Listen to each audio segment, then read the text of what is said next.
Inatasan ni Pangulong Ferdinand Marcos Jr. ang Department of Health na palawigin ang panahon ng paghahain ng hospital claims sa Philippine Health Insurance Corporation o PhilHealth.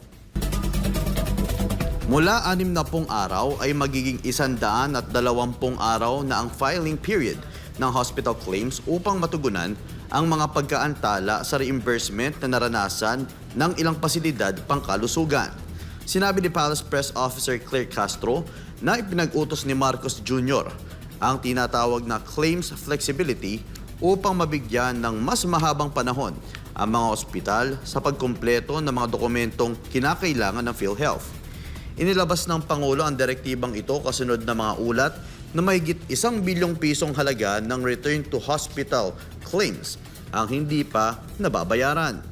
Ayon sa Palace official, ipinaliwanag ng DOH na ang pagbabalik ng ilang PhilHealth claims ay dahil sa kabiguang makapagsumite ng kumpletong at wastong mga dokumento ang ilang ospital sa loob ng itinakdang 60 araw.